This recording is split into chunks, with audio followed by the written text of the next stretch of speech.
Support the Bartholomewtown Podcast by subscribing, rating, and reviewing on Apple Podcasts.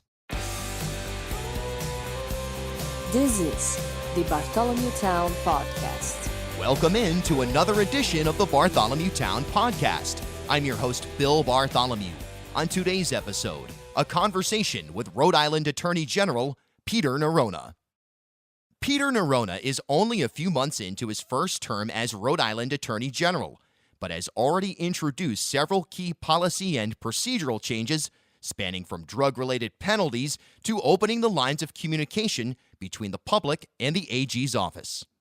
Our conversation examined the General's proposed new drug policies, which would reclassify many simple possession charges from a felony to a misdemeanor, amongst other shifts that would further refocus addiction as a public health issue, while keeping the pedal down in combating large-scale drug dealers.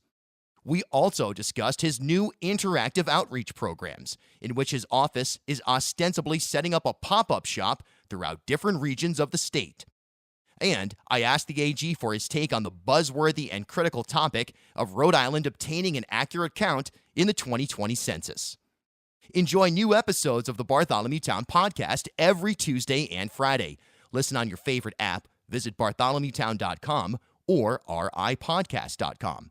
It's where you'll find the dozens of conversations I've had with Rhode Island influencers, like former Senator and Governor Lincoln Chafee. I guess he's out in Wyoming now, though. WPRI's Tim White, Secretary of State Nellie Gorbea, Senator Sheldon Whitehouse, Arlene Violet, community organizer Kobe Dennis, NBC 10's RJ Heim. It's all right there for you at bartholomewtown.com.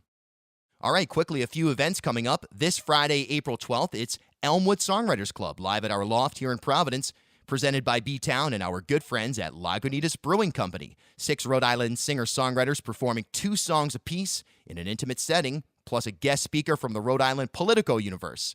It's a great community hang and discussion. Elmwood Songwriters Club, this Friday, April 12th, 7:30 p.m. right here in Providence. For more info on that, follow the Bartholomewtown Podcast on Instagram at Bartholomewtown Podcast. And lastly, keep your ears peeled for more details about Bartholomewtown Live at PVD Fest coming up this June in downtown Providence. We're putting the final pieces in place. Can't wait to give you all the info on that. For now, visit pvdfest.com for complete festival info. All right, always a pleasure to have him on the program. This is his 3rd overall appearance on the podcast, but his first as Attorney General. Without further ado, Rhode Island AG Peter Neronha. You were kind of the de facto AG, pending AG, we'll say. I mean, you had to deal with Alan Gordon, of course, but so you had a unique pathway to get into the office. But now that you're there, what's that experience like? Yeah, you know, it's almost like you turn the switch on January 1 and you step out of campaign or transition mode and into the job. And there's a huge difference in being a candidate, right? I deliberately did not have contact with people inside the office. I didn't think that was appropriate, put them in a weird position. I was a candidate. So you're seeing everything the way you would see it or your listeners would see it from distance. Once you're there, you now see everything. And so it's been great. Every day is a different challenge. There are some things that, I want to pivot the office in some ways, and I'm sure we'll talk about those, maybe in a different direction, do things maybe a little differently. That's not to say that the way they were doing things in the past is not the right way. It's just the way I envision the office operating. So it's been great. All kinds of issues, criminal issues, regulatory issues, procedural issues, developing a relationship with the court, which I hope is strong, community outreach. So we're doing a lot. It's the days go by really fast. They're all fascinating. Well, things are going well when they're zipping by like that, I suppose. Sure. Yeah. Let's start with the community outreach aspect of it. That's you have a facility in Cranston that your office is based in. I mean, that alone is a topic that is interesting, taking government into a place where you can park and access easier. Is that part of that community outreach process? A little bit. I mean, I think it's sort of a metaphor for what I'm trying to do in this regard. So Attorney General Kilmartin, and I think this was inspired on his part, was to take those parts of the office that are public facing, so background checks, consumer protection, and diversion, and put them in a place where the public can access them easily, and to do it in a way which does not implicate taxpayer funds, because it was done through the Google case, which we did when I was U.S. Attorney. So as a result of that case, the Attorney General's office and a bunch of other agencies got a significant amount of money. So no taxpayer funds, but make the office more accessible where it makes sense for it to be accessible. But my vision for the office outreach goes I think, beyond that, and significantly so. So I want me and members of my team out in communities all the time. So for example, last week, we were in Central Falls for 2 hours from 6 o'clock to 8 o'clock in the city council chambers, meeting with anybody who wanted to walk in. So we posted it, we advertised it, we worked with Central Falls leaders to make sure the community knew about it, and myself and our leadership team, consumer protection, elder affairs. We had lots of people who speak multiple languages there. And we had, over those 2 hours, I sat with the team. We all sat around a table. They would come in, present their issue. And if we could help them, we did. And if we couldn't, we would make sure that we had someone that could help them, and then we would follow up.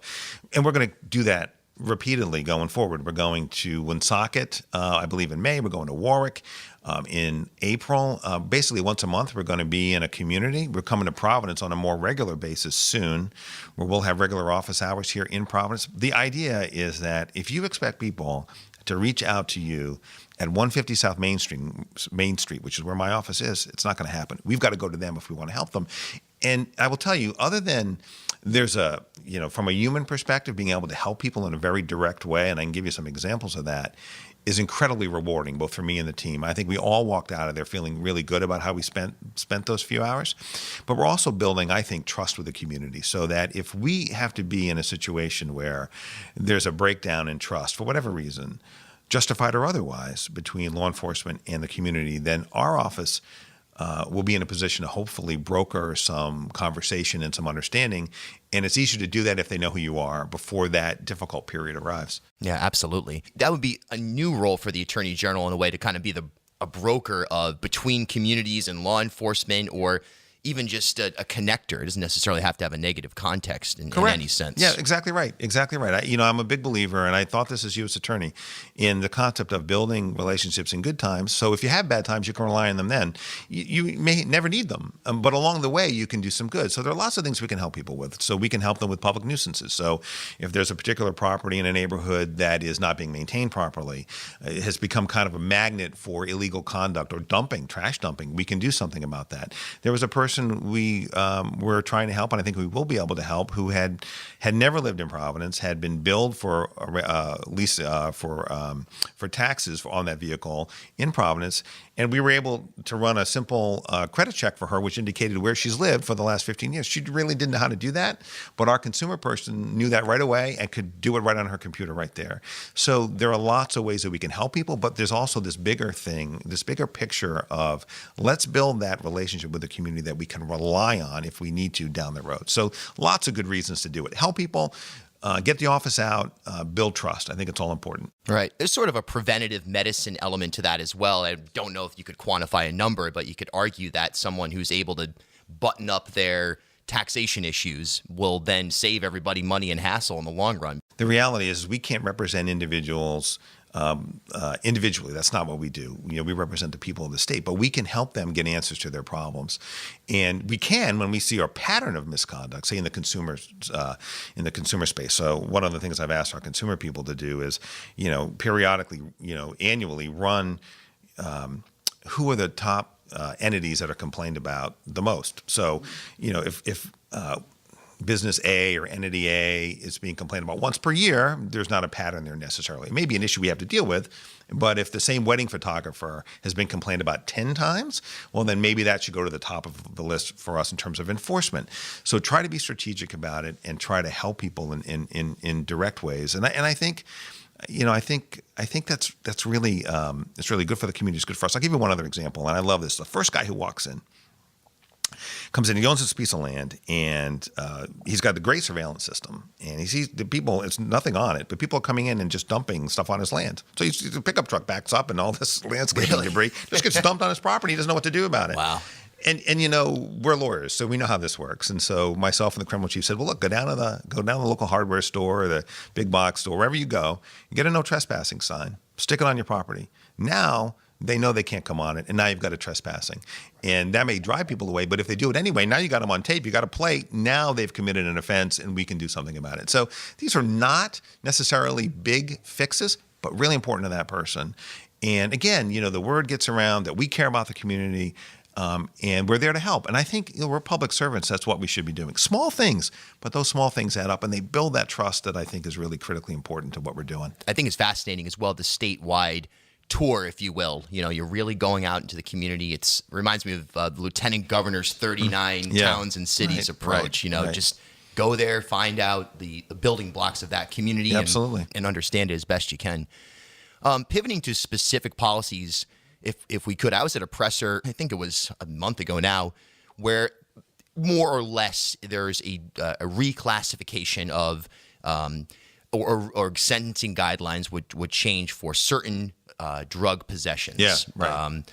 That speaks to, I think, changing times in a certain way. It's not a hyper progressive position. At this point in time, it's more of a common sense position from my angle. But with the opioid crisis in particular and bringing in healthcare to the discussion, is that kind of what drove your? Yeah, really two things. I think you're right, Bill, that times have changed. When I was a youngish prosecutor back in the 90s, we were prosecuting people for possessing a needle and syringe. No drugs, just a needle and syringe was a 5-year felony back then.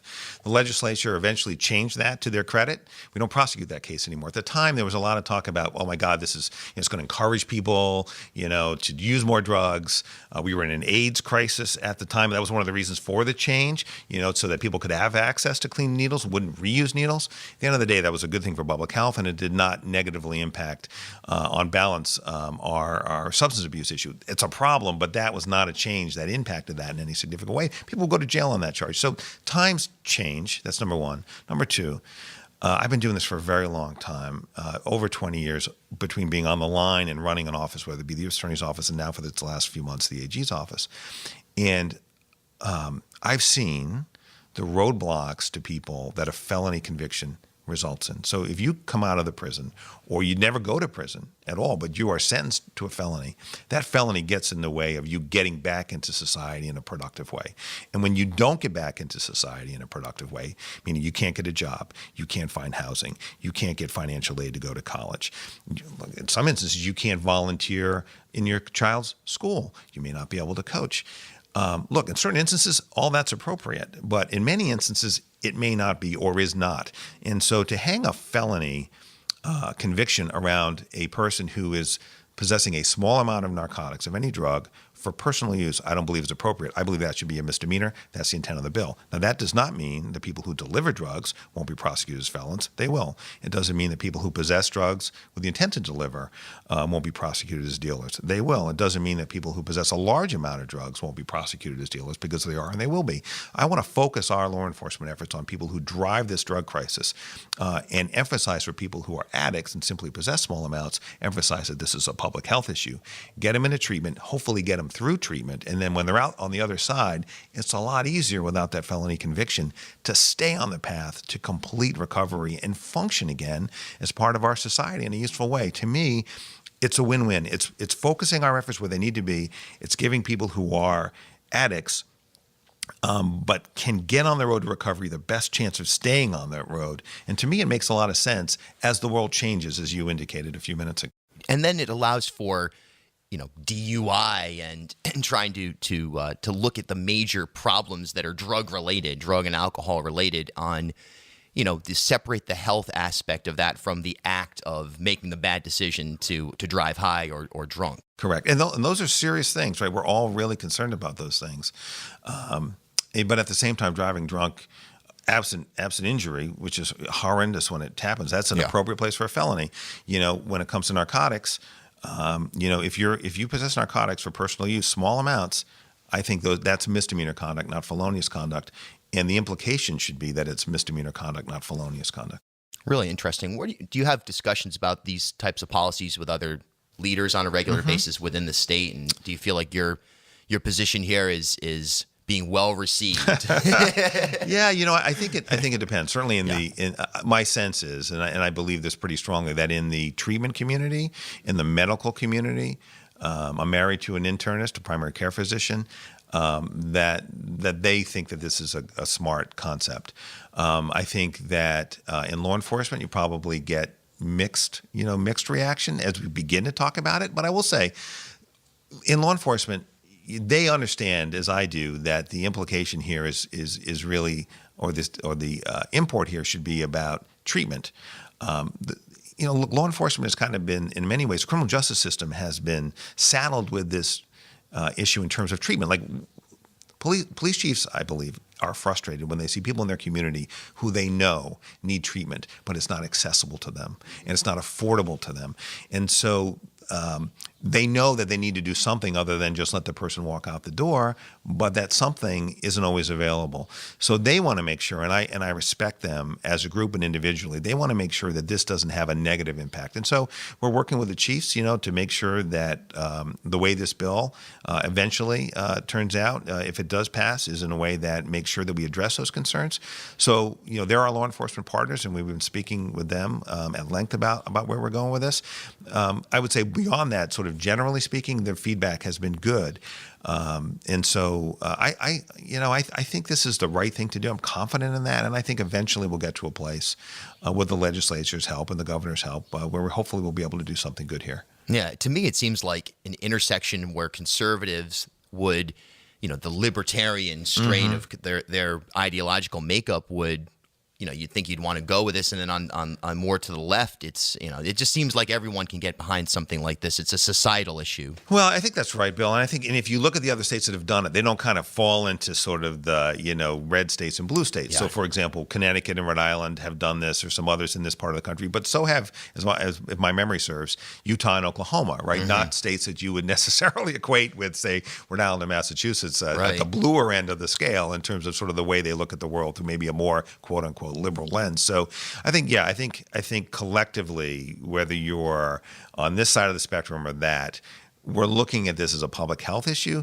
And does our criminal justice approach line up with this problem as a public health issue? Again, we're not talking about dealers here. We're talking about people who are addicted to narcotics. And remember, people get addicted in ways that don't start with illicit drugs. I mean, we know from this opioid crisis that you could have knee surgery and get addicted to OxyContin, for example, if it's prescribed to you. And then when you can't get it any longer, they work on the brain the same way, and then you turn to heroin or other illicit drugs. So it's not, these are not, there's a perception, I don't hold it, but there are some who hold the view that people who do start or use illicit drugs are somehow not to overstate, but bad people. But, first of all, I don't believe that personally, but also people don't always start by going out and trying to bag a heroin. They get addicted to something that's prescribed to them, and then the heroin is the way to deal with that addiction when they can no longer get the prescribed medication. There is that connection which complicates this, and that's why we have to focus on this issue, not just on the illicit drug side, but on the prescription drug side as well.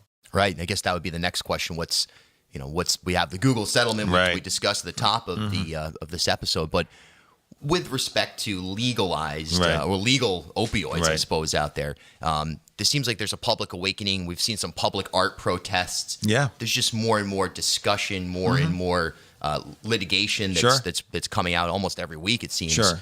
But in terms of Rhode Island right now, addressing the opioid crisis from the manufacturer's side of it, what's going on there? Yeah, so we have a lawsuit pending, and because it's pending, I can't get into a lot of the details about it. But we, like many other states, we have filed on behalf of the state of Rhode Island. My predecessor, Attorney General Kilmartin, has, and we've continued with that lawsuit, a case against manufacturers and distributors. And that case is pending. There are many other suits like that around the country to hold. And the allegations would hold those entities responsible for their role in this crisis. So that's part of it, and part of it is changing, and I think we've done a good job of that in this state, is changing the way we prescribe, both in terms of educating prescribers, physicians like my wife, like nurse practitioners and others who prescribe, about safe prescribing practices. So not prescribing too much, prescribing only when necessary, understanding from the information we have today that we didn't have 10, 15 years ago, the impact of these powerful narcotics on people when they're prescribed them. And how we approach pain, right? And in fairness to prescribers, there was an expectation a decade ago or 15 years ago that we were all going to be pain-free. no matter our circumstances, no matter our age. And as somebody who's in his mid-50s now, I don't feel quite as spry going down those stairs as I once did, right? And so there was this expectation that, your doctors would, you'd fill out a pain chart and you'd do happy faces, right? Or what's the scale, 1 to 10? And you were really supposed to be at 0. And so narcotics could make you at 0, but there was this corollary of effect of addiction. And so, we've got to understand that at some points in our lives, we may not be totally pain-free. We've got to treat pain differently. We've got to prescribe differently. I mean, kids would come home with getting your wisdom teeth out with a boatload of Vicodin back in the day. Yeah. And so, you've got to be more conscious of that. The legislature and the governor have done a great job in recent years of limiting dosages for first-time prescriptions. And so we're moving in the right direction. I think what we would have made more progress, and we're making good progress, but we would have made more progress had not fentanyl entered this mix. And fentanyl is a synthetic drug imported from China to the Mexican cartels, and the Mexican cartels initially were distributing it because it's even cheaper than heroin as a heroin fentanyl mix. In recent years, we've seen it as fentanyl alone, and fentanyl is the real killer in this. Heroin is a killer. Fentanyl is a really, really strong drug, much more powerful than heroin, a really dangerous drug. And that's what I think has prevented us from making more progress than we've had. There's no question fentanyl is pure evil. And what is the name of the law? I just had a blank. I should know that off the top of my head. The law that a dealer can be prosecuted for murder. Kristen's Law. Kristen's Law, yes. That was enacted for the first time this year. Is that true? Yeah, well, last year, right? Yes, exactly right. Yeah, and that's that again is trying to draw that balance between sort of users and significant dealers. And so it was controversial at the time. We may have even spoke about it the last time I was here. I certainly addressed it when I was running for office.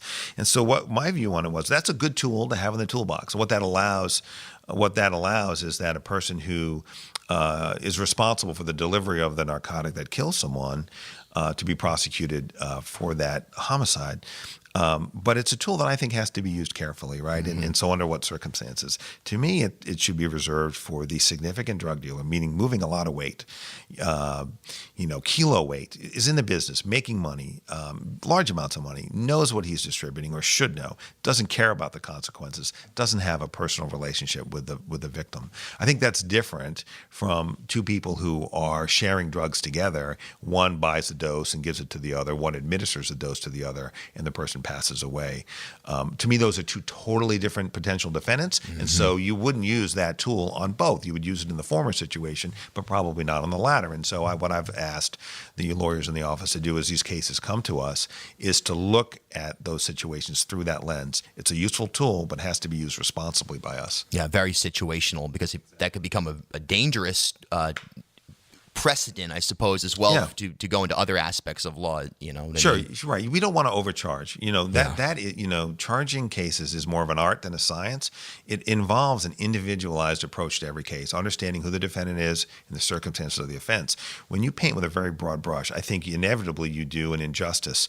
And so one of the things we did in the Obama administration, the Justice Department, was to really think about what we were charging and why we were charging it. I think it's more work, frankly. You have to be more thoughtful about what you're doing. But I think that's the way you achieve justice in the end. And that's the approach I'm bringing to the AG's office. And people have been very responsive to that.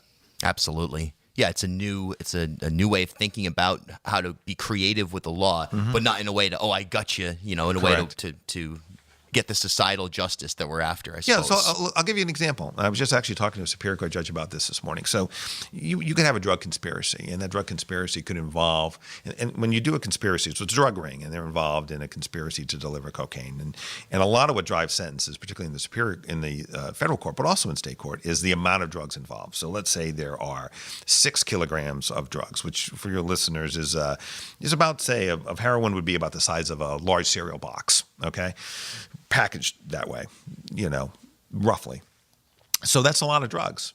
And yet everybody in that conspiracy does not have the same role. There's the ringleader, the person at the head of the organization, going back eventually to the cartels. Well, let's say even if we're just in Rhode Island, you've got sort of the ringleader, sort of the head of the organization, insulated from what's going on at the street level. And then you have, then you kind of work your way down the chain.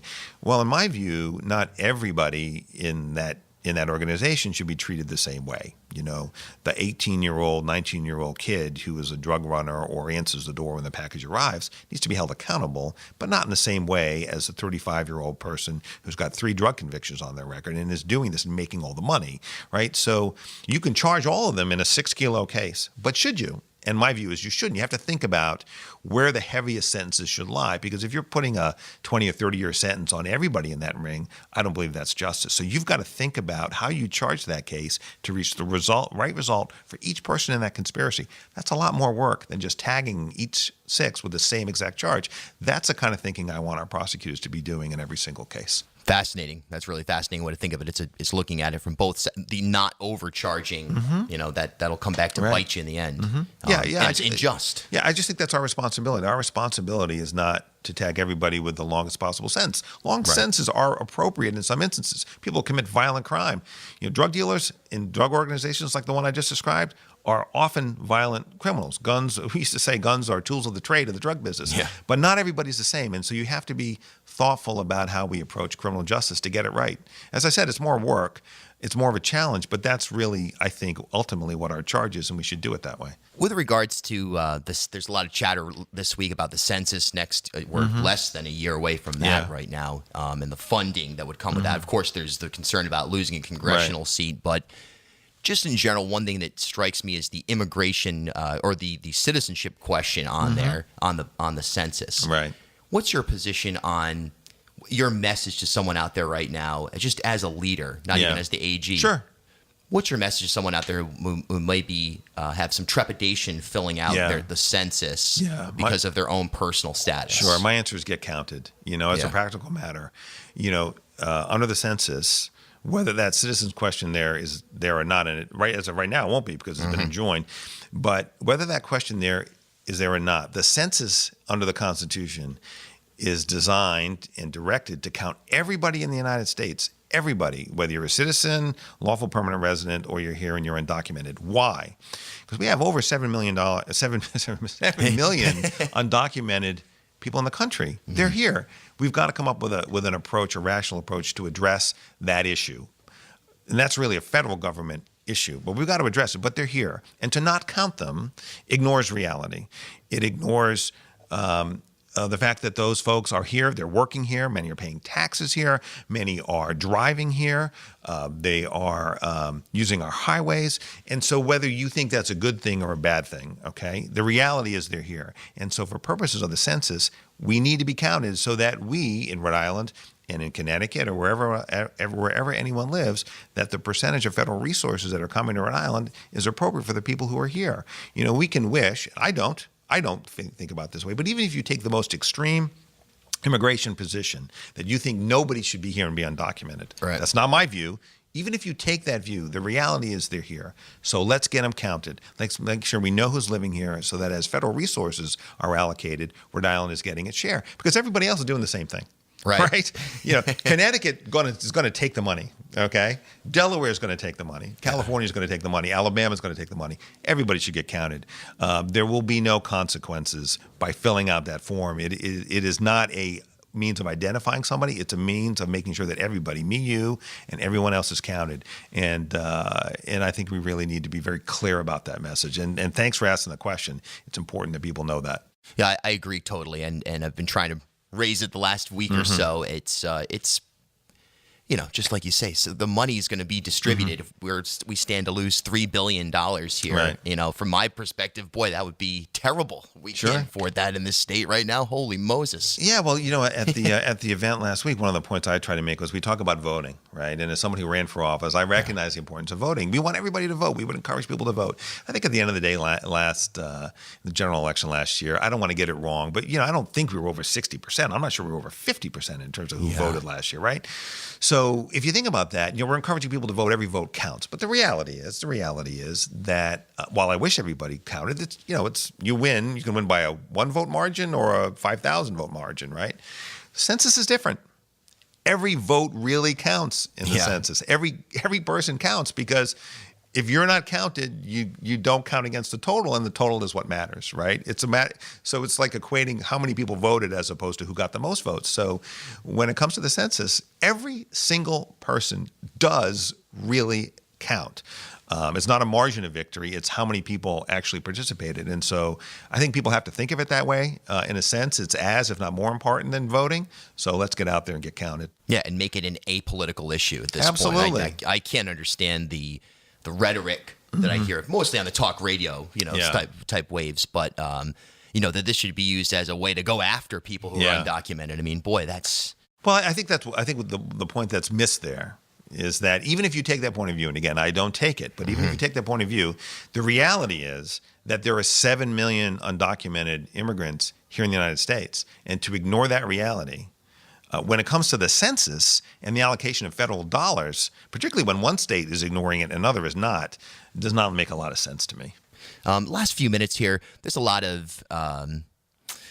the court system, I'll say, and it seems in Trumpian times, even at the state level now, the court has a new role. It seems that a lot of policy, a lot of decisions are coming through the court system. They always have. That's nothing new. But for whatever reason, anecdotally, it feels like there's a new emphasis on that. Yeah.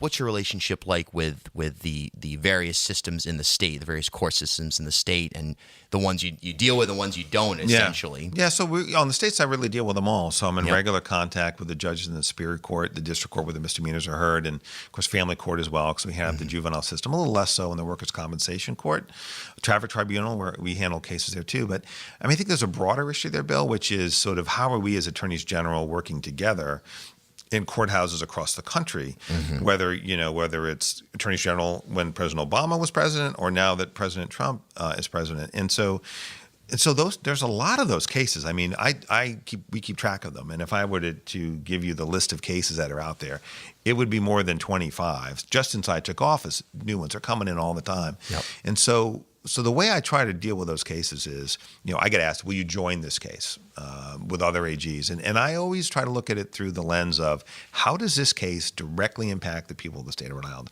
I'm not interested in suing the United States or the president simply because he's the president or it's this particular president, whether I agree with his policies or not, and many of which I don't agree with. I look at how is what the federal government is doing impacting Rhode Island. So when it comes to the environment, I'm very concerned about those cases. And there are lots of them, emission standards, whether it be from vehicles or appliances or power plants. I'm very concerned about those cases. Consumer issues, very concerned about those. But I try to analyze them individually. How do they impact the state of Rhode Island? And do we have a good legal basis? And it's really two things. So how it impacts Rhode Island drives two things. One is the practical. Is it impacting people of Rhode Island in their everyday lives?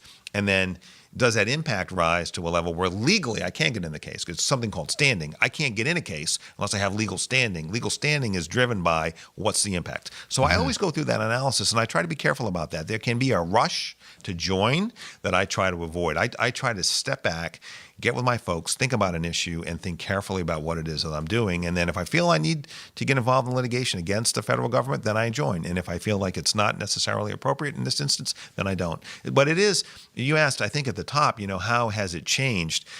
Candidate to Attorney General, I will say, having been in the office 20 years ago, I think that has changed a lot. That the amount of national litigation that attorneys general are involved in has exploded. I haven't spoken to Senator Whitehouse about this or to former Attorney General Lynch. Senator Whitehouse was the Attorney General when I was there. Yep, under Sunland, is that correct? Or not under Sunland. He was the AG. He was the U.S. Attorney like me, and then he became the AG. Yes. So in that sense, we followed similar paths. I haven't spoken to him about that issue, but I suspect if I were to ask him, or you were to ask him, he would say there was much less of that than there is today. Yeah. It certainly seems, again, anecdotal, but just from the outside looking in, it seems like the courts are moving in the checks and balances are there, of course, but it seems like there might be a re-emphasis on that branch. Well, I think what happens is as Congress becomes, as the federal government, in a sense, becomes less functional and more paralyzed, attorneys general end up getting into the mix a little bit more. What's on the agenda for the next, coming up? Anything big coming up in Rhode Island that you're working on? Yeah, we want to get our legislative package through. We really want to focus on this Deceptive Trade Practices Act fix, which will allow us to do more work for consumers, our drug reclassification bill, a few other things, community outreach, focusing on the most significant cases in the office on the criminal side. And on the civil side, we're a really good government defense firm. We represent the state really well when we're defending the state.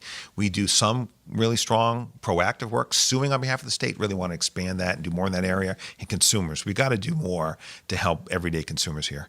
Yeah, and that'll attract industries of the future as well. Once those protections are in place, it seems like that's a very appealing ecosystem to operate in. Yeah, I think that's right. We want to to me, the job, when you go up to 50,000 feet, our role should be making the playing field level for everybody, business, consumer, labor, business, people who do things the right way on the criminal side and people who don't. So if you cheat the system, when we go after those people, we're making it level for the people who don't.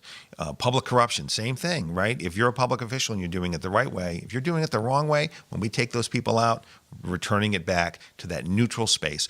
Government should operate neutrally, right? Everyone should have the same opportunity. And I think that's fundamentally the goal of the office. One last thing for your listeners. For the first time, I think, or certainly in a long time, we are posting every job on RI Jobs. And so if they're interested in a position with the Rhode Island Attorney General's office, every job is posted. Everyone is welcome to apply, and everyone will get a fair review of their application. So I wanted to pass that along because from time to time we're hiring, and I want to hire really good people. Out there, I'm sure there's one or two people right now who are already looking for that on their scrolling through their phone. Excellent. So, as always, thank you for joining in on the Bartholomewtown Podcast. Couldn't do it without you, the listeners. I'll be back on Friday with brand new content. You can find every episode 24/7 at bartholomewtown.com or wherever you like to get your podcasts. Until next time, I'm Bill Bartholomew. We'll talk soon.